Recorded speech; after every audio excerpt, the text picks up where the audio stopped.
এবার যে খবরের দিকে নজর রাখবো, ফের বিস্ফোরক পোস্ট অনুপম হাজরার। বিজেপির কেন্দ্রীয় সম্পাদক অনুপম হাজরার বিস্ফোরক পোস্ট। আগামীকাল ব্রিগেডে লক্ষ্য কণ্ঠে গীতা পাঠের অনুষ্ঠান রয়েছে, আর সেই অনুষ্ঠানকেই কটাক্ষ করলেন অনুপম হাজরা। এবং যে ফেসবুক পোস্টে তিনি লিখেছেন, দুর্নীতি মুক্ত বিজেপি কবে হবে, চোর মুক্ত বিজেপি চাই, এমনটাই তিনি ফেসবুক পোস্টে উল্লেখ করেছেন। মনা বীরবংশী প্রতিনিধি রয়েছেন ফোন লাইনে। মনা, আবারও ফেসবুক পোস্ট, সোশ্যাল মিডিয়ায় সরব অনুপম হাজরা, ঠিক কি উল্লেখ করতে চাইলেন তিনি? অনুপম হাজরা তিনি বিজেপির সম্পাদক, জাতীয় সাধারণ, তুমি জানো, এবং তিনি এই প্রথম যে তার ফেসবুক পোস্ট করে বঙ্গ পদাধিকারী রয়েছেন তাদের বিরুদ্ধে যে বিদ্রুপ বা এই গৃহযুদ্ধের যে পোস্ট করেছে এমনটা প্রথম নয়।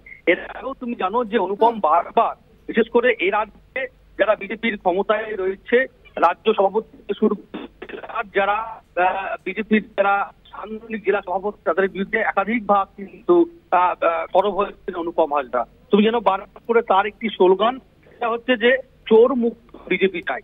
এবং তুমি জানো যে বিশেষ করে এর আগে অমিত শাহর যে সভা হয়েছিল সেখানেও অনুপম নেমন্তন্ন করেনি রাজ্য বিজেপি, সেই সময় তিনি সেই মঞ্চে যায়নি, বিস্ফোরক অভিযোগ করেছিলেন। তারপরেও আরো দেখো, তুমি জানো যে রাজভবনে আগামীকাল যে লক্ষ্য করে গীতা পাঠ, সেই গীতা পাঠে এবার অনুপম আশঙ্কা করছে যে সেখানেও কি দুর্নীতির আখড়া, সেখানেও নাকি টাকা উপার্জন। বলছে এটা যদি হয় তাহলে তো সাংঘাতিক ব্যাপার, অনুপম লিখছে। এবং অনুপম বলছে যে এরা আদৌ হিন্দু তো, অর্থাৎ এদের সামগ্রিক বিষয় নিয়ে তার বড়সড় প্রশ্ন চিহ্ন কিন্তু অনুপম এনে দিয়েছে। শুধু তাই নাই, পাশাপাশি অনুপম আরো লিখছে, অবশ্য সংগঠনের কাছে লোক হলে শত চুরি এবং দুর্নীতির অভিযোগ থাকলেও কোনো পরিবর্তন হবে না, উল্টে মেয়াদকাল আরো বাড়তে পারে। অর্থাৎ তিনি বলছেন সংগঠনের কাছের লোক হয় যারা ক্ষমতায় রয়েছে, তারা এদের তো বিরুদ্ধে কোনো স্টেপ নেবে না, অথচ এদের আরো যে পদের যে মেয়াদ সেটা কিন্তু আরো বৃদ্ধি হবে। তো স্বাভাবিক করেই অনুপম বলছে আর কতদিন যে চোর মুক্ত বিজেপি চালে গলা ফাটাতে হবে কে জানে। অর্থাৎ এক প্রকার হাঁপিয়ে পড়েছে বঙ্গ বিজেপিতে চোর মুক্ত করতে গিয়ে।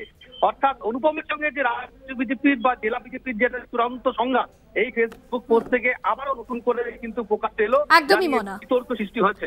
ধন্যবাদ জানাবো তোমায়। মনা বীরবংশী আমাদের প্রতিনিধি ছিলেন ফোন লাইনে। গীতাপাঠ নিয়ে দুর্নীতির অভিযোগ সামনে আনলেন কেন্দ্রীয় বিজেপির সম্পাদক অনুপম হাজরা। বিস্ফোরক পোস্ট অনুপমের, এবং যেখানে তিনি উল্লেখ করেছেন চোর মুক্ত বিজেপি চাই।